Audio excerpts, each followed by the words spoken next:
Hi, my name is Dan, and I'm an alcoholic. Hi, Dan. It's only through the grace of God and the fellowship of this program that I haven't had the necessity to have a drink since November 20th of 2005.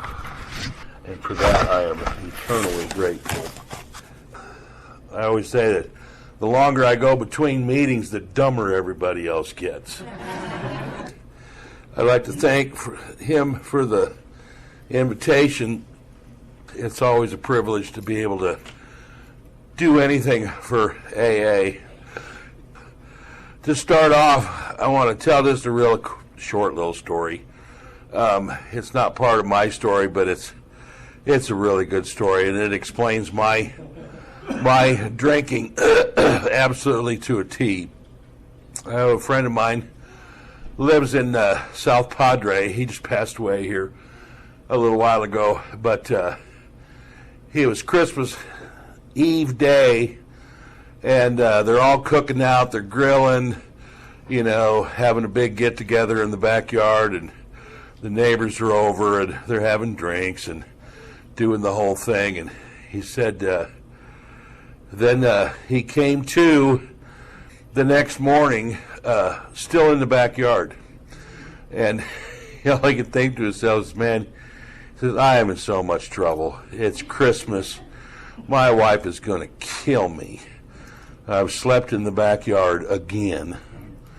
So he gets up and brushes himself off, and he's headed up towards the house, and he gets up by the carport, and there's a brand new Cadillac in the carport with a big bow on the roof.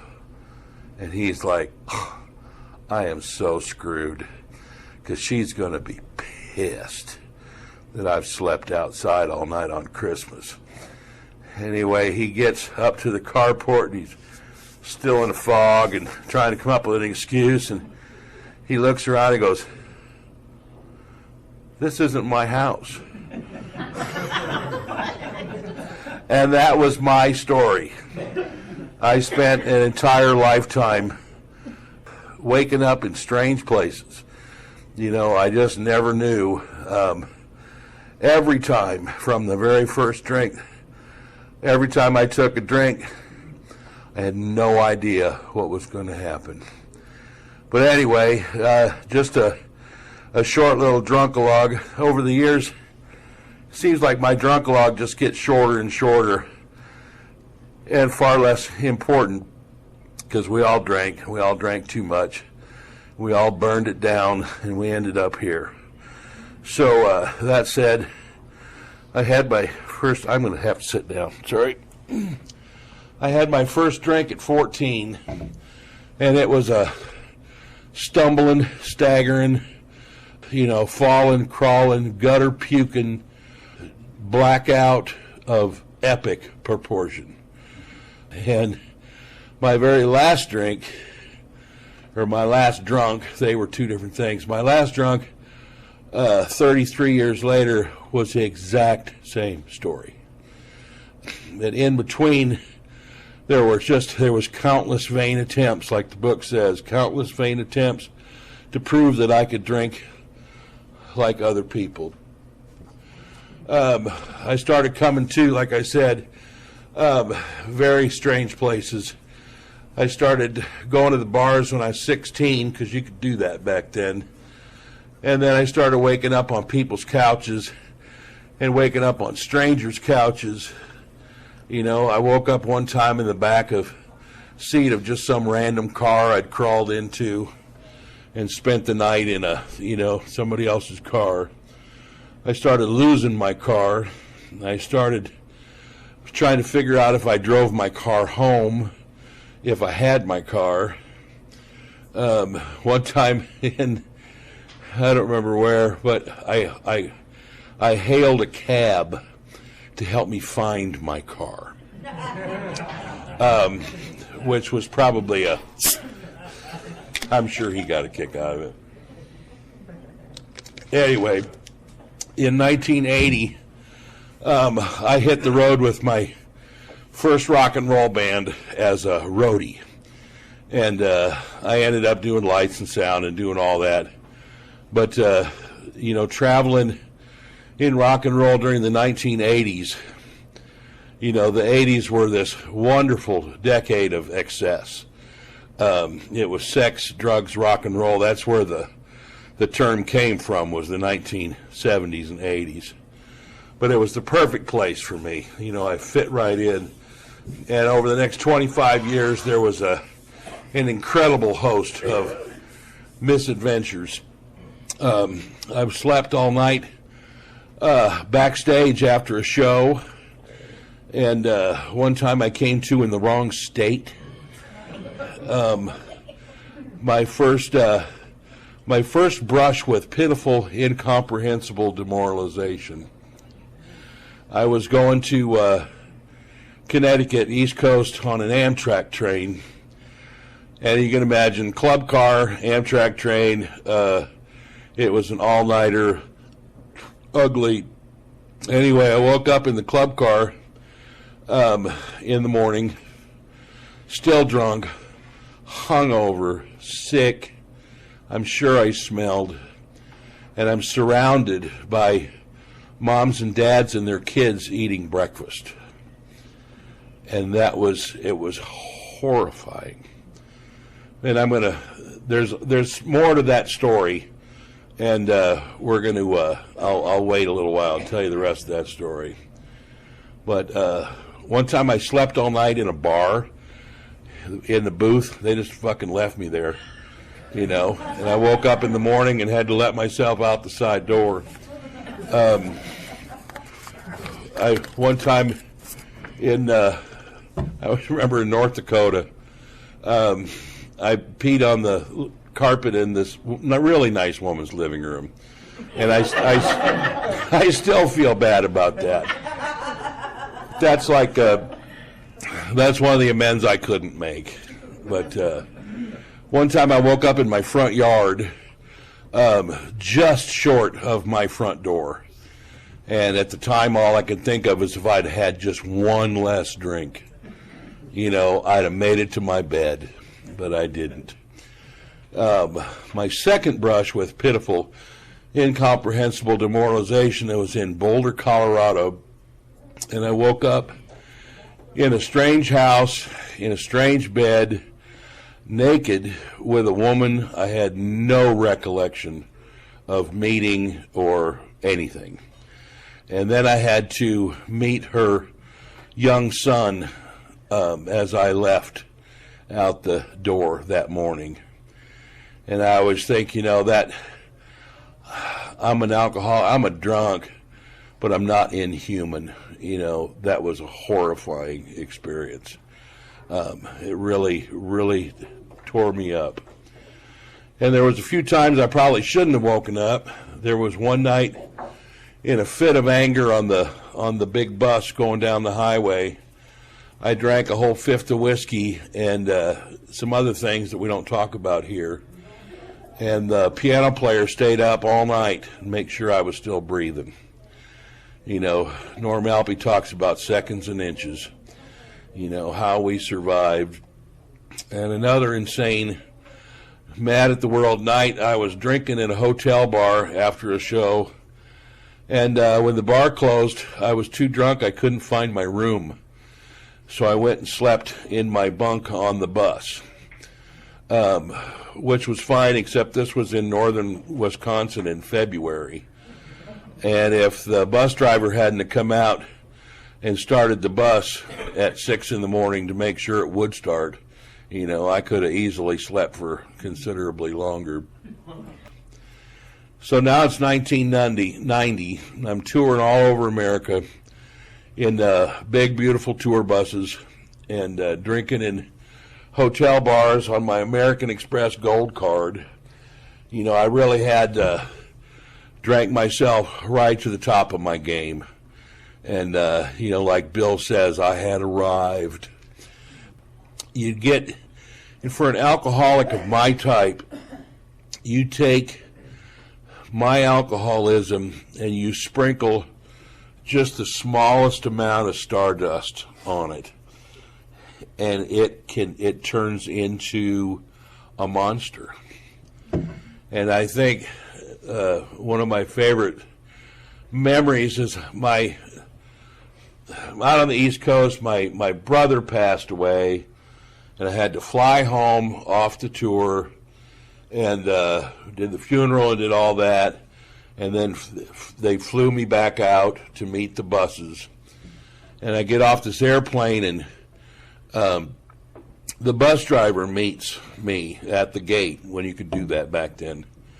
And so we go back, and we get to the carousel, and he gets my luggage and carries my luggage for me. You know, he's trying to be compassionate. And so we walk out the front door of this airport, and there's those two big, shiny, $1 million tour buses out there. Here's this guy carrying my luggage, you know, and all of a sudden, and everybody's looking at me trying to figure out who I am. And it's like, well, I'm just the sound guy, and I'm drunk, and it's 10 o'clock in the morning.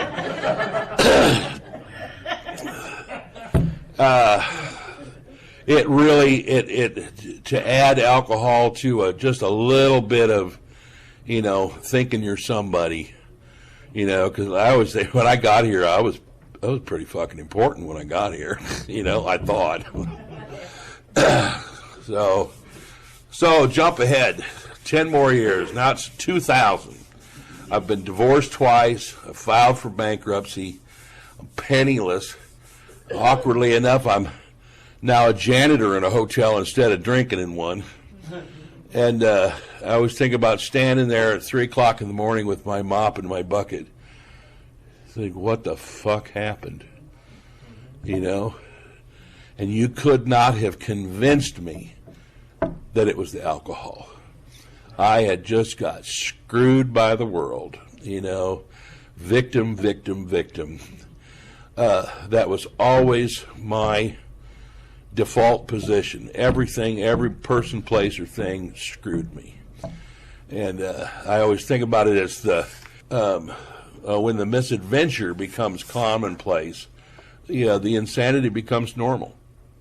You know, I wouldn't have even thought I had a drinking problem. Anyway, so at that point I took a geographic and I moved up to Omaha, Nebraska, and went back out on the road. But unfortunately, I took me with me. And I drank for 5 more years, angry, depressed, screw you drinking for 5 years. I traveled in the music business for many decades, coast to coast, really been everywhere, seen everything. But I woke up way too many mornings where I had to look around and assess my situation. You know, you wake up in that fog. I think everybody remembers that fog, and it's like, well, where am I? You know, is this where I'm supposed to be? What time is it? Do I have to be anywhere? You know, what day is it? Is there any damage? Do I have to explain anything? And really, there were a lot of times where it's like, well, am I home, or is this a hotel? And if it's a hotel, is it my hotel? You know, or you know, do I have any company? You know, it was a daily deal. But what I didn't realize at the time was that I learned that everything I needed to know was on that table between the beds, because there's always a phone. The phone's always got the name of the hotel and the room number on it, and there's usually a clock. You know, so that's everything I need to know when I wake up, if I'm in the right place or not. And now today, I think, you know, what I didn't realize at the time was that all the answers to all the rest of my questions were in the drawer underneath that telephone, sitting right next to the pencil and the stationery and the little postcard they used to have. And if you don't know what that means, ask your sponsor. So to finish my Amtrak story, this was something I figured out a year or so ago. It was like one of those epiphany moments. But I leave the club car, I go back to my seat, and my travel companion is totally disgusted with me. I'm sick, and pretty much sleep all the rest of the way to New York. And we have to change trains at Grand Central Station. And so we changed trains. We're headed north on a commuter line for Connecticut. And the second to the last, I'm 17 years old.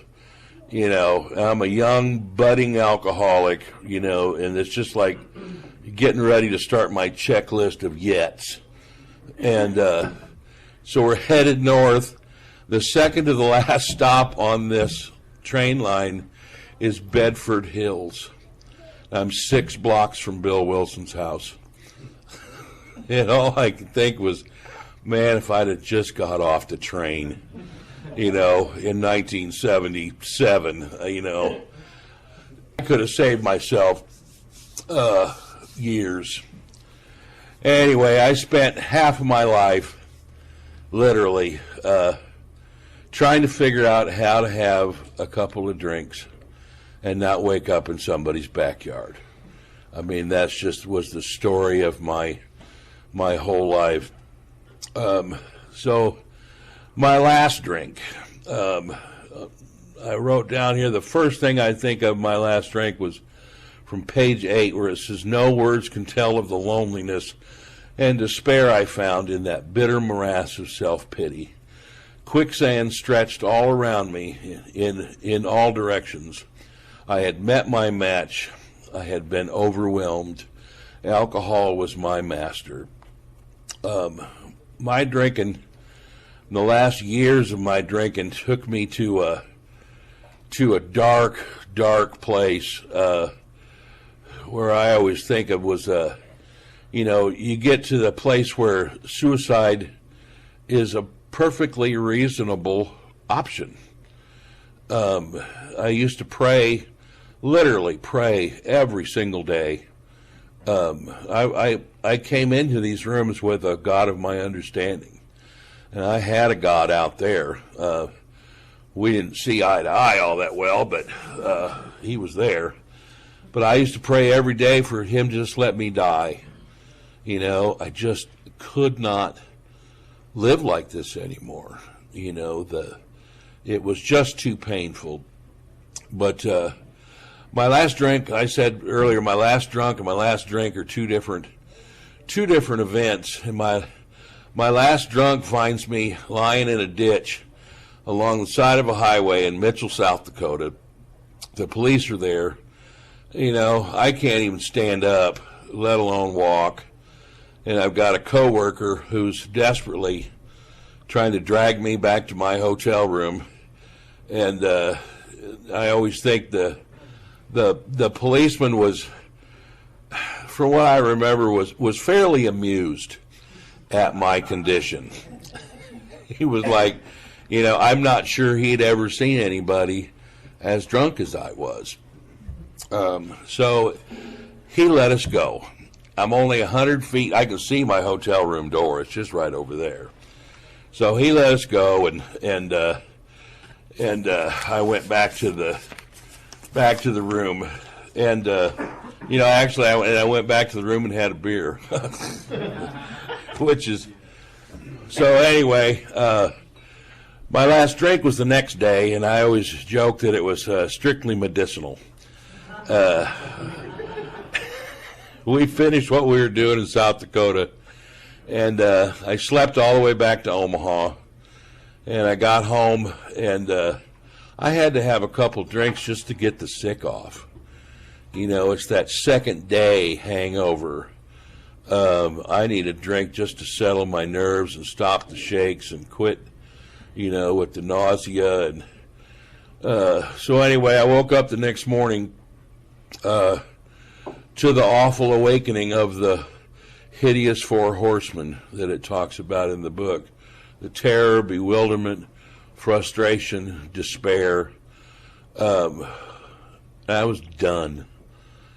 Why that morning was any different than any of the other mornings, I have no idea. But I woke up and I was done. I poured out all the rest of the whiskey I had, and I threw away all the empty bottles that were all over my house. And I threw away all of my really nice heavy highball glasses, my really nice glasses. And I threw away my ice cube trays. And I haven't had ice in my house since. 15 years I've never had, except a couple years ago, I lived in an apartment for a year, almost a year. I had a refrigerator with an ice cube maker. And I'd go up to it, I'd push the glass in there, and it poured. Like, God, what a great deal this would have been. You know, you never have to worry about running out of ice again in my life. But anyway, so I went to work that morning, and I took a long lunch. I suffered I'm still sick. I'm still hungover.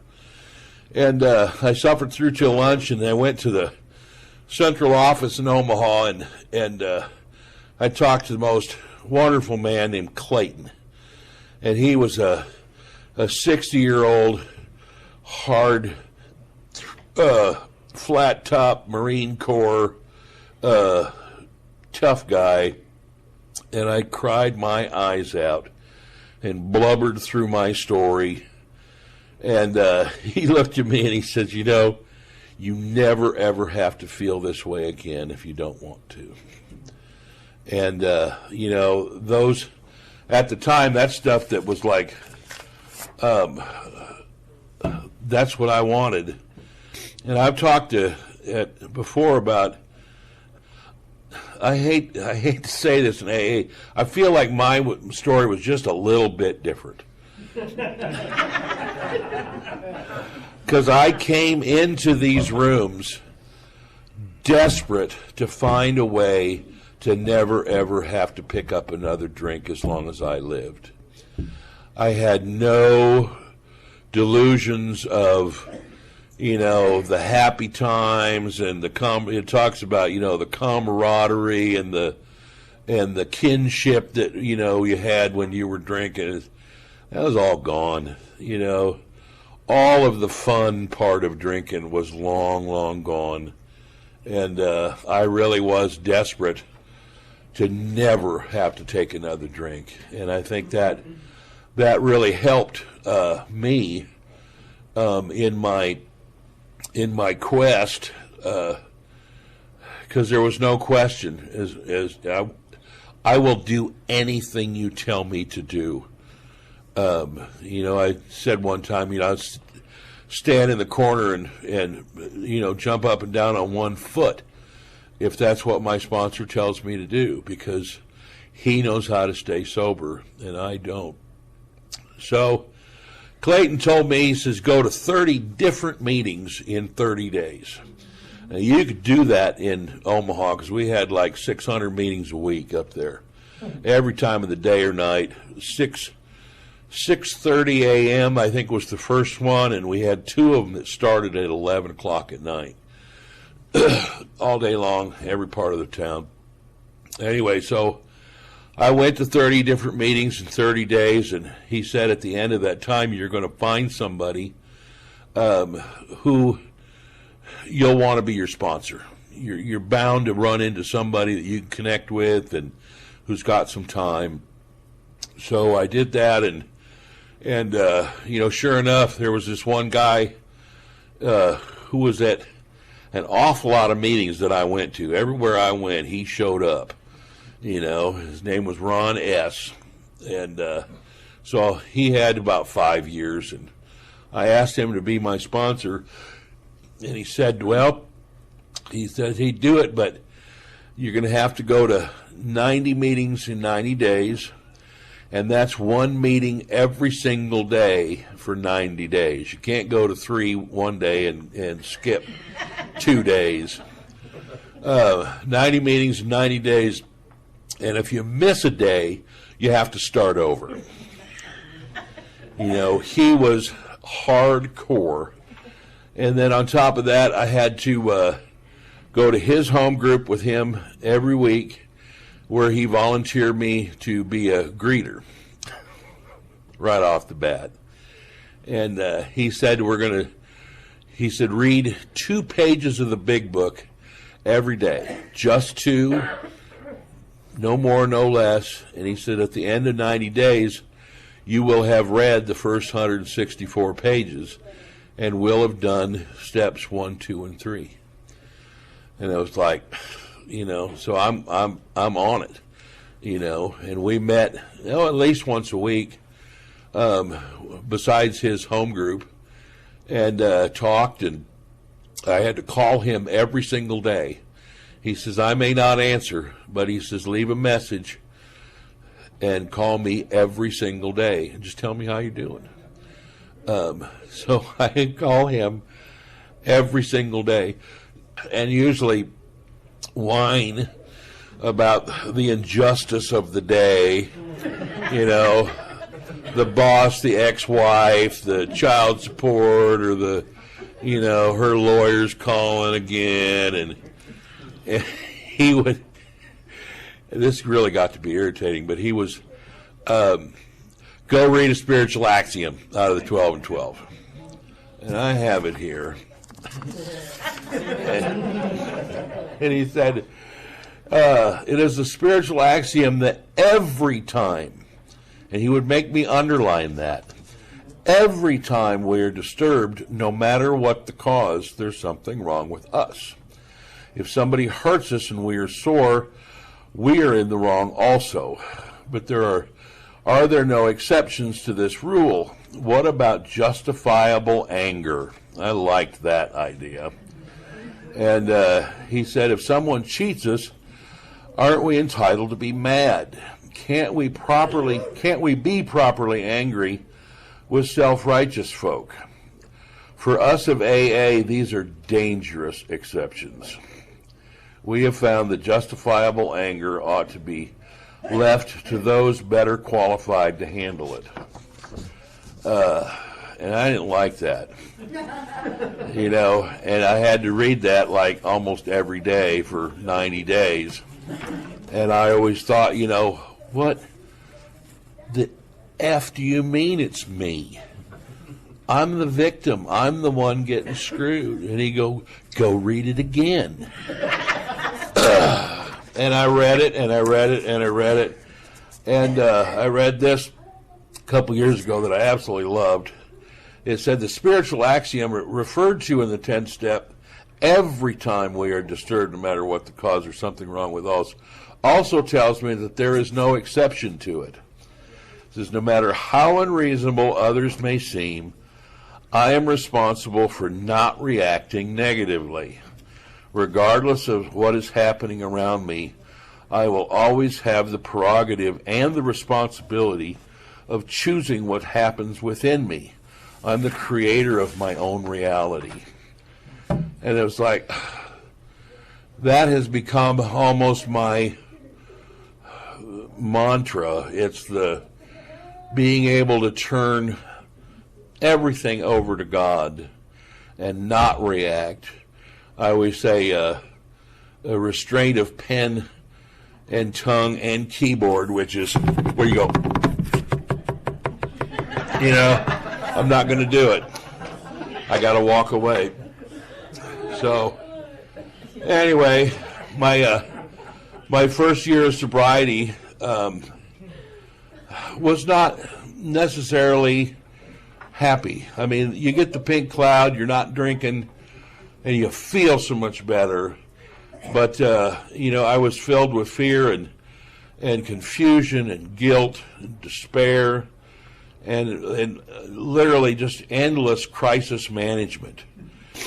And I've said in those early days of sobriety, when I don't have the alcohol anymore, which was the solution to everything in my life, I haven't been in AA long enough to really get relief or any of that because I'm still working at it. I'm still doing my steps. I'm still, so I'm suffering from untreated alcoholism. And, what was it?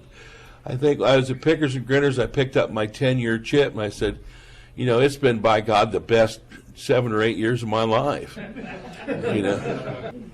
Because when I got here, it was tough. I am crazy trying to figure out how to do this and do it successfully and get something out of it.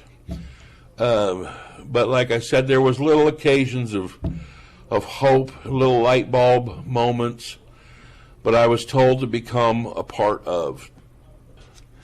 Very early on, we still had meetings with ashtrays to wash and porcelain coffee cups, and there was always chairs to set up and put away. And I think about one of my favorite lines in the 12 and 12, Bill calls it the anxious apartness. That feeling of not fitting in, and the terror that comes with not feeling a part of, and really just it's hard to become a part of a group of people who seem to be so close all the time.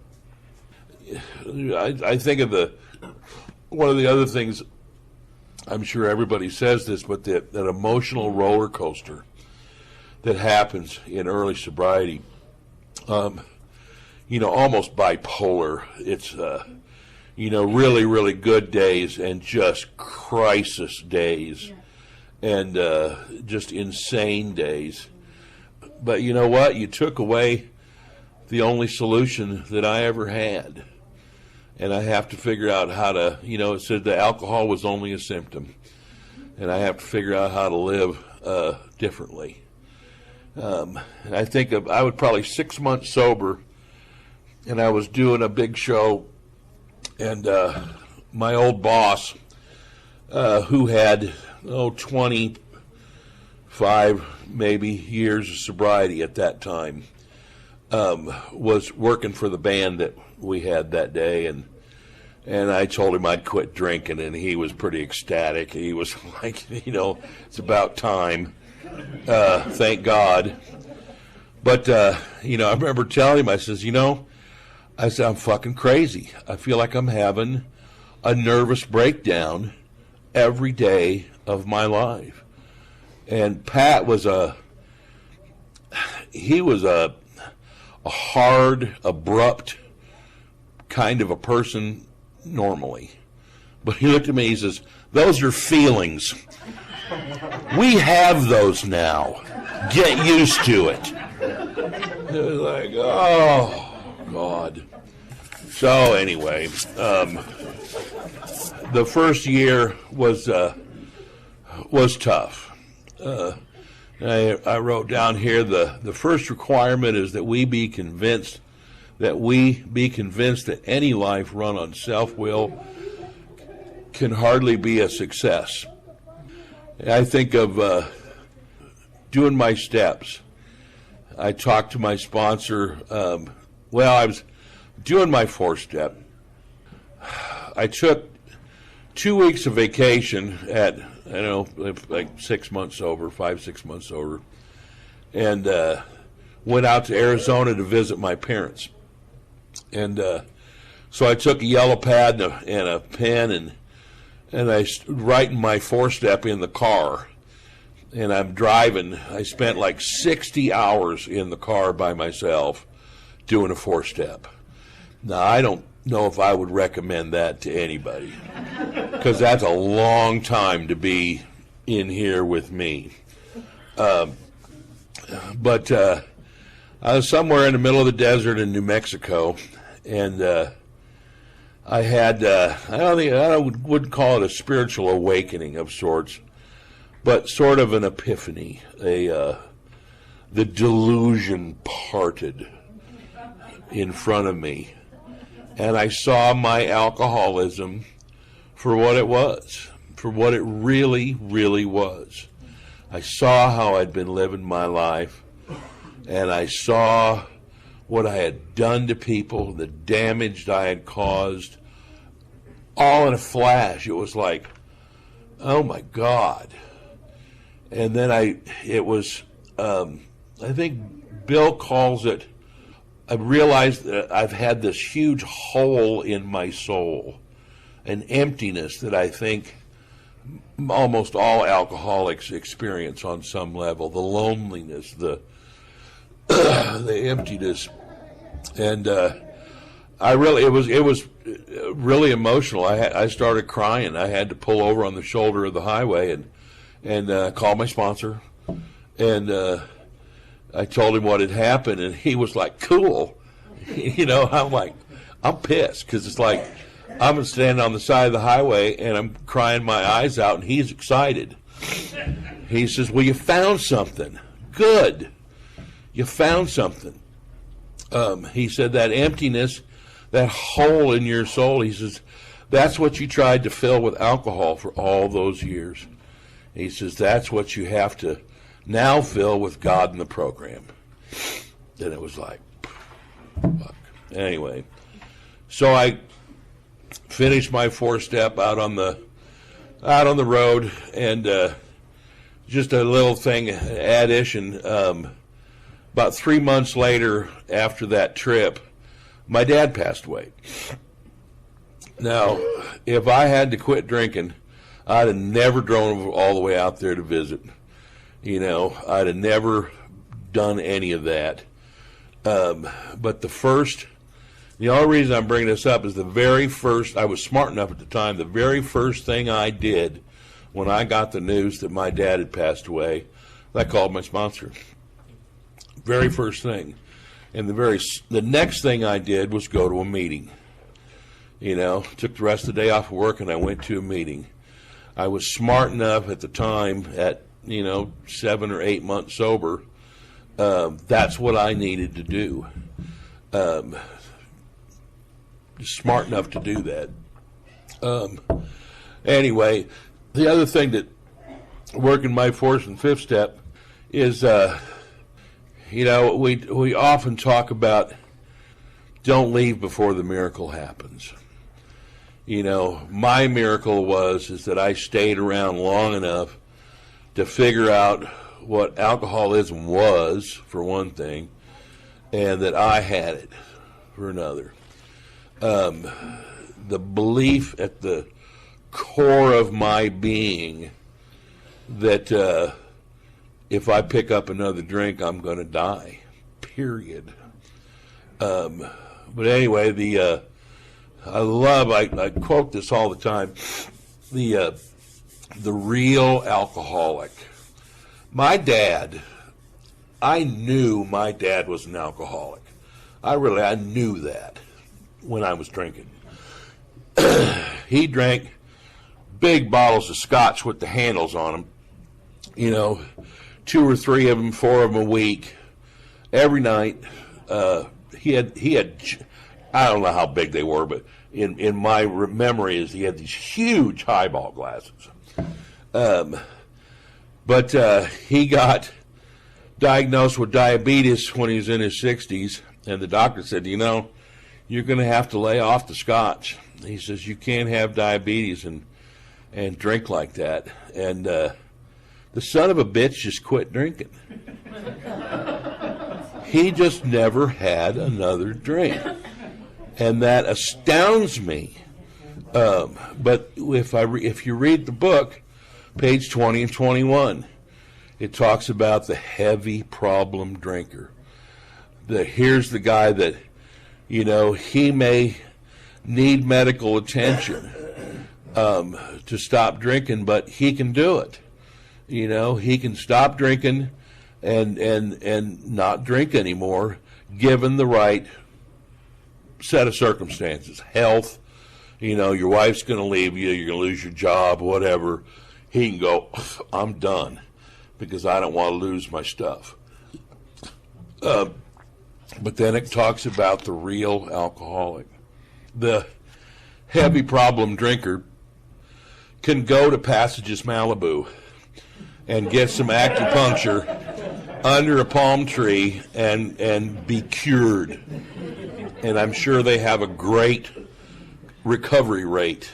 And a heavy problem drinker, he's talking about, where's Jeremy was talking about, Wally told this one time, said, the heavy problem drinker can go to church and he can get sprinkled and dipped and emerge from the river a free man.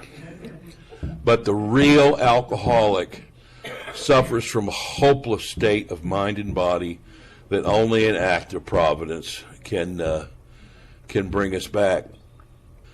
And that realization, that concept, has done a lot for my sobriety over the years. There was a guy named Kent, and I'm sure a lot of you remember him. He moved back up to Kansas, Wichita area. He said, I'm sitting smack dab in the middle of every decision I've ever made. My life is my fault, period. And that goes right along with the realization of alcoholism. I can no longer be the victim, because everything that happened to me, every boss I ever had, they didn't screw me. They paid me a decent wage. I should have been fired 1,000,000 times.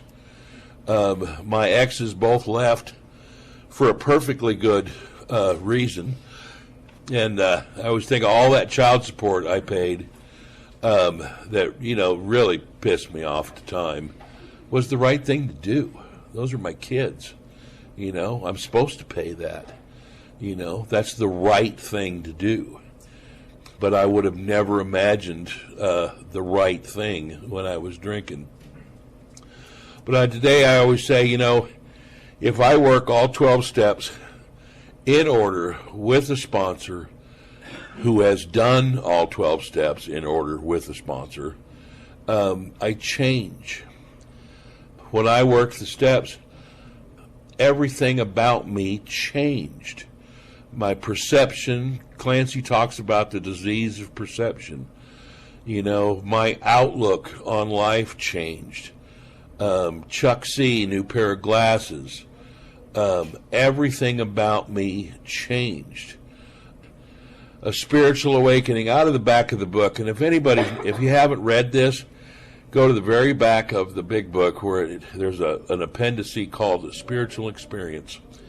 And I'm paraphrasing, but it basically says that the spiritual awakening or a psychic change is nothing more than a personality change sufficient to bring about recovery. If I work all 12 steps to the best of my ability, I will change, and that change that comes about is sufficient for me to not ever have to drink again. But I also talk about once I change, then I have a daily reprieve contingent on the maintenance of my spiritual condition. I have to keep working to keep what I found working the steps.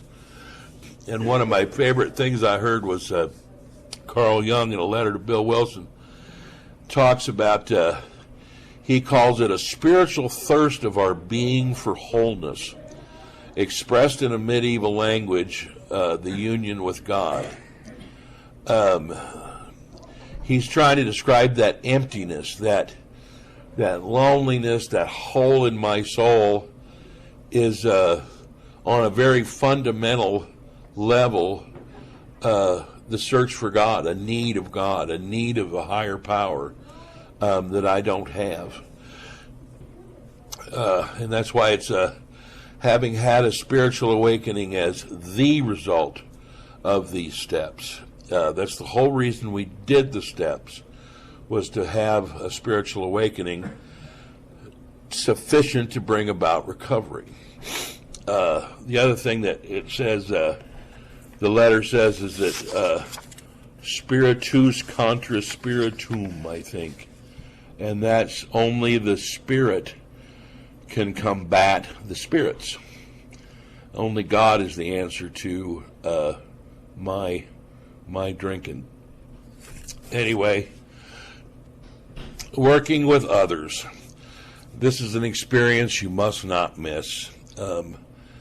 I like the story of Bill in the Mayflower Hotel, and he's got the bar at one end and the clinking of the glasses and hearing the people laugh, and on the other end of the bar of the lobby is the church directory. I think Bill's out of town. Bill's not in his element. His deal completely fell through. He's broke. He doesn't even know how he's going to pay for his hotel room. He doesn't have. He's the only one in AA at this point. He doesn't have a book. He doesn't have meetings. He doesn't have anything. All he has, the only relief he has found to that point, was he needs to talk to another alcoholic.